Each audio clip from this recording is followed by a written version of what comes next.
Hello guys, सबैजनालाई welcome छ मेरो मिनी ब्लगमा। यो चाहिँ मेरो फर्स्ट मिनी ब्लग हो र हामी चाहिँ यहाँ भवानीपुर मेला आएको छौँ। हामी चाहिँ भवानीपुर मेला जाँदा चाहिँ त्यहाँ मेला चाहिँ लाग्दै रहेछ अनि हामीलाई चाहिँ जानु मन लागेन अनि यसो फोटो खिच्यौँ भनेर उतातिर जाँदैछौँ यस्तै नाच्दै नाच्दै।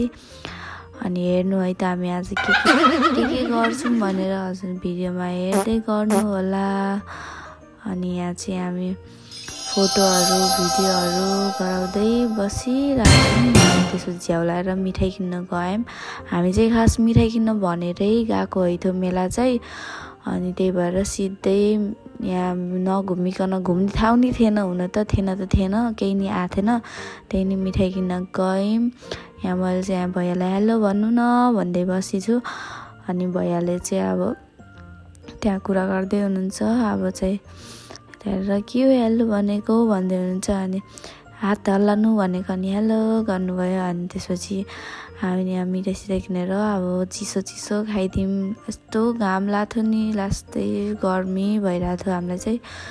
अनि त्यहाँ चिसो खाइदिउँ भनेर बसिरहेको थियौँ, कुरिरहेको थियौँ, त्यहाँ बनाएको हेर्दै बसेको थियौँ। अनि निक्लियौँ हामी चाहिँ घर जाँदैछौँ, हामी घर जान्छौँ भनेर निस्किसक्यौँ। घाम चाहिँ ओभर लागिरहेको थियो अनि त्यही भएर हामी चाहिँ कसरी जाने होला त वहाँ। अब कति किलोमिटर चाहिँ त्यो चाहिँ हामीलाई चाहिँ थाहा हुनु त्यस्तै। त्यही नि हामी चाहिँ अब जाने नै हो भन्दै अब कुर्दै अब हिँड्दै घाम भयो भन्दै।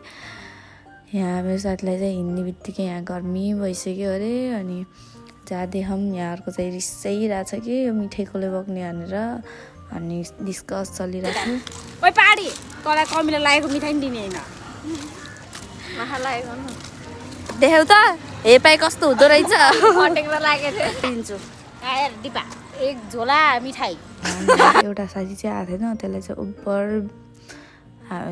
के भनिरहेको थियौँ हामी चाहिँ यहाँ भिडियो गराउँदै अनि हिँड्दै थियौँ। यहाँ यस्तै भन्दै हामी चाहिँ हिँडिरहेको थियौँ। हिँडी कहाँ पुगिसक्यौँ हामीलाई पनि थाहा आएन।